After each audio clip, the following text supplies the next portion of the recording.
Welcome to the Gull Lake News. I am your anchor, Emmeline Shipman, alongside my co-anchor, Walter Graff. Gull Lake High School's general information includes Attention Ski Club. If you plan on taking the bus to Bittersweet this Thursday night, you must sign up for the bus in room 1211. Please do not just show up for the bus. The bus will leave at 2:45 from the bus loop and leave Bittersweet at 8:15. Think snow! Snow Court Week is February 13th through 17th. Snow Court Dance is on Saturday, February 18th at the Gull Lake High School. Guest passes are available in the main office. Reporting for the Gull Lake News is Josh Weigel and Nicholas Whitfield, lead singer and songwriter of the band, head of Ninth Evolution. Okay, I'm Nicholas Whitfield of Ninth Evolution, and I'm doing a Q&A here via Facebook with Josh. Okay, I have not read these beforehand, so I will be completely honest and try to be spontaneous here. Question 1. Yeah. Your band is primarily based in Florida, and many people here in Michigan, hello Michigan, might not be familiar with your work. Could you give a brief description of 9E? Okay, well, Ninth Evolution is myself. I write, perform everything except live, of course. We have members, but it's an industrial rock band. I hate saying, "Oh, we sound like this band," I mean, because then you automatically put that in their head. I kind of like everyone to get their own, you know, judgment on that. But I understand why, people want to know, at least in the category what it is. I guess, I was inspired by Nine Inch Nails, Ministry, Marilyn Manson, KMFDM, stuff like that. But I'm also very, very inspired by the Beatles and Chris Isaac and a lot of Beethoven and Chopin. I started off with classical music, and I still play classical music as my other job as a composer. So there's a lot of influence in there. But I think a lot of people associate industrial with dance, and that's not really exactly where it started from. Industrial essentially was kind of noise in the beginning, and it evolved a bit and became kind of electronic dance. I mean, it's always electronic, but it became more dancey, and then there was a lot of industrial rock, and that's kind of faded a bit. But yeah, I mean, we're based out of Florida, of course, as you said. I started Ninth Evolution in 2005, 2006, but I mean, other than writing albums and releasing them online and stuff, I didn't pursue too much outside of that, the local scene, until a couple years ago. I wanted to branch out a bit, and that's luckily there have been very popular social network sites such as MySpace and now Facebook. Otherwise, I don't see how it would be possible to get out there, especially to other states and other countries for that matter. I think I went off course on that one a little bit, but that's 90. Okay, question 2. I've noticed you've just finished a new album titled Retro Americana. Could you tell us a bit about it and whether you have any favorite tracks? Well, all of them. No, I mean, to a degree that's true. I mean, I wouldn't write or put something out there that I wasn't happy with. But you do have your favorites. You have your babies. And for me, one of them's Braided on that, because it's completely different than the other ones. It's well, they're all a little diverse, but this one is really different because it's no drums to it, and it's completely set in the 1950s style of music. I mean, I even did some research on that, the chord progressions and things like that. Kind of like if you know the song Mr. Sandman, it's in that vein, and I really liked it because it's very personal, and I'm very happy with that. But you never know how it's going to be received, and I do care, but I don't. I'd like people to enjoy it, but if they don't, it's not going to change my opinion of it. It's not going to change me putting it on the album. Actually, I have the album playing in the background here, and the song it's playing right now is another one of my favorites because it's all orchestral in the beginning, just a quartet, string quartet, and of course me singing. But the singing is actually modeled. I actually have programs and software that models vintage equipment, and that one was specifically the effects on my voice. which I don't process my voice. I don't do any vocoder, as you can probably tell if you listen to it. I do effects as far as reverb. I'll do a little distortion at times to emphasize things, but that one was specifically modeled after the Beatles. And it's really, I'm very happy with this one. Then it gets really heavy, and that's the kind of music I like. Lots of peaks and valleys, and I really like that. So I'd say, and this one's called The Attempt at Life. So I think those two are probably personal favorites to me. Okay.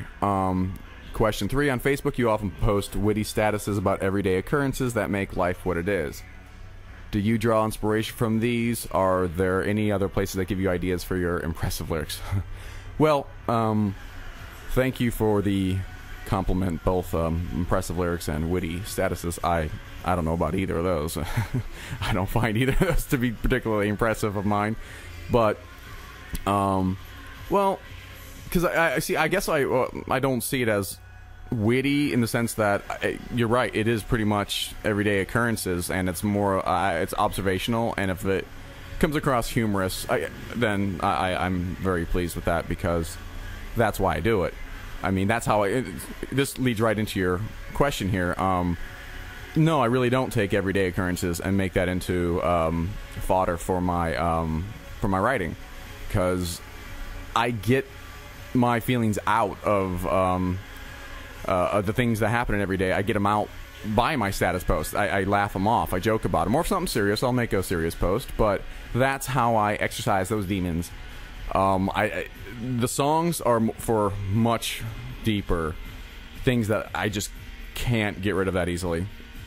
Therapy. You know, writing goofy little funny things on Facebook's helps me deal with sometimes uncomfortable situations that happen in real life, and I get over it then. And we all, have a laugh at it, and people tell me their stories and stuff, and I like that.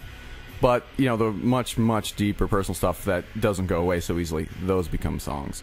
That's where I get my inspiration from. And because of that, sometimes my own songs are very hard to listen to for me, because they bring up feelings that I don't necessarily want to feel at that time. And, I love music, but sometimes it stirs up too much, so I have to, listen to something else. Even other people's music. I know what they're going for, or it reminds me of a time when I was listening to that. It's very powerful. It's like, the sense of taste, it can, and smell, and it can bring you back to a moment instantly, so it can be very powerful if done a certain way. And, if someone else gets that from my music as well, then I've done my job. So okay, last question here. Question 4: If people viewing this want to follow okay, follow your band's evolution, where they can do so, such as podcast, Twitter feed. Okay. Well, Facebook, Ninth Evolution. No fancy spelling there. Well, it's 9th, but evolution spelled correctly. I don't do that. Misspelling because it's cool. I do a podcast. I haven't for a while because we were working on the album.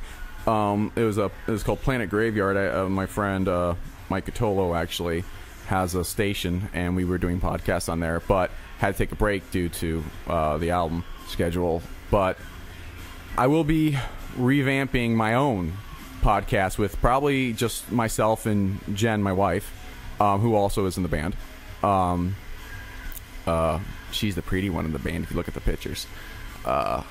And we'll probably have guests on there and stuff, but that it would be titled definitely Ninth Evolution or something. So and Twitter, Ninth Evolution. I mean, it's kind of a running theme here. It's going to be Ninth Evolution anywhere, and of course Facebook. There's a Ninth Evolution page and a personal Nicholas Whitfield page. But if you're curious and want to see what I'm up to or the band's up to, then check it out and send me that'd be great. Send me a message and tell me you heard this, and that'd be very cool. But I hope I answered your questions to your satisfaction. That is it. Thank you. Thank you, Josh, for that fantastic interview with Nicholas Whitfield, the band head of Ninth Evolution. Gull Lake High School's news from the counseling department. Students, if you have an interest in a summer art, music, or theater-related program, would like a private tutor, or would like some help with equipment or an instrument, Education for the Arts does award grants in arts education annually to schools, teachers, artists, and individual students. Additional information can be found on www.krisa.org/ESA. Contact your counselor ASAP if you have any questions. Grant writing assistance is available through ESA, but the deadline is fast approaching. The deadline for the Irving S. Gilmore Student Individual Scholarship is January 26th, and the deadline for the Irving S. Gilmore Student Artistic Equipment Scholarship is February 23rd. Best Buy is awarding up to $1.2 million in scholarships for students in grades 9 through 12. That's 1,200 scholarships of $1,000 each. Students need solid grades plus community service or work experience. Apply online at the site listed below. Good luck! Reporting for the Gull Lake News is Sierra Coy with Morgan Nussbaum, a player on the girls' varsity basketball team. Hi, I'm Sierra Coy here interviewing with sophomore varsity basketball player Morgan Nussbaum. Morgan, do you feel that you fit in well with the upperclassmen girls on your team? Yes, they're very accepting and they never made me feel like I didn't fit in. That's good. How is the season going for you and your team? Very well. We are first place in the conference right now and we are doing much better than we expected at this point in the season. That's awesome. What do you enjoy most about your team? They're very fun and funny and they like to joke around, so it makes practices and everything very fun. But then when it's time to focus and get to the game, we get it done. All right. Thank you very much, Morgan, for your time. Reporting for Gull Lake News, I am Sierra Coy, and back to the studio. Thank you, Sierra, for that fantastic interview with Morgan Nussbaum, a player on the girls' varsity basketball team. Gull Lake High School's news from PAC, our Performing Arts Company. This week in PAC, the Performing Arts Company advanced to regional theater competition last Saturday with their wonderful production of Dune Shadow. Our 55-member company did a beautiful job orchestrating all the production elements and had a lot of fun to boot. Walter? All company rehearsal at the middle school, Monday from 3 to 5 p.m. Rehearsals for the rest of the week will be until 6:30 p.m. daily. Emmeline? This weekend, PAC will perform Dune Shadow for the community on Friday at 8 p.m., Saturday at 8 p.m., and Sunday at 2 p.m. on the Gull Lake Middle School stage. General admission is $7. Students and seniors, $3. Walter? PAC will travel to regional competition on February 11th to Auburn Hills Avondale High School in hopes of continuing on to state finals on February 17th and 18th. And now Gull Lake High School's Athlete of the Week. All right. This week's Athlete of the Week is Dean Kolstad of the boys varsity basketball team. Dean has really picked up his game as of late, and last Friday scored the first 11 points of the third quarter in our big win over Loy Norix. This past Tuesday, Dean scored 11 points against Parma Western in a game that saw our stars play less than an hour. Congratulations, Dean, on a great week and a great season, helping to lead our team to first place in the SMAC East standings. Gull Lake High School's news from the athletic department. The Kalamazoo Eagles finished the Showcase Tournament this past weekend with a win and a loss.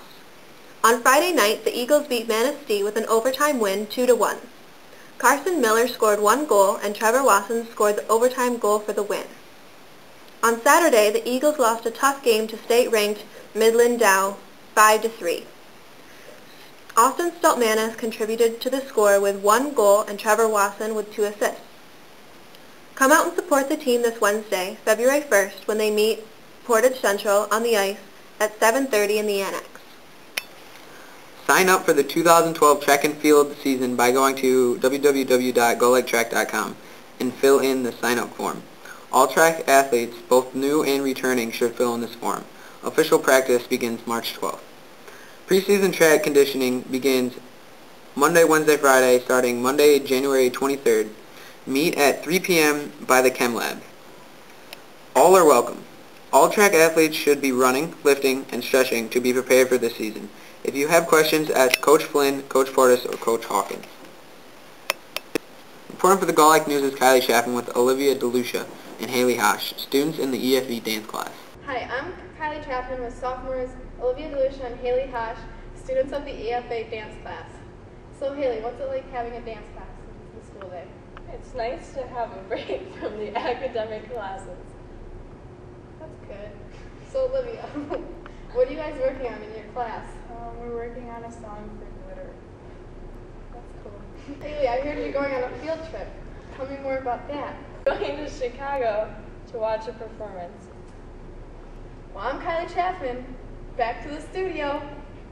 Thank you, Kylie, for that fantastic interview with Olivia DeLucia and Haley Hosh, students in the EFE dance class. And now to Walter Graff with our weather. I'm Walter Graff with the weather. So on Wednesday, February 1st, it will be mostly cloudy with a high of 40. Thursday the 2nd, it should be AM showers with a high of 44. Friday, 3rd, mostly cloudy with a high of 46. Saturday, it's still supposed to be mostly cloudy, high of 42. Sunday, on February 5th, few showers, high of 41. Monday, February 6th, a few snow showers throughout the day, high of 36. Tuesday, it should be mostly cloudy, a high of 34. Wednesday, February 8th, it should stay cloudy with a high of 34. And on Thursday, it should be partly cloudy with a high of 31. Back to the studio. Thank you, Walter, for that weather report.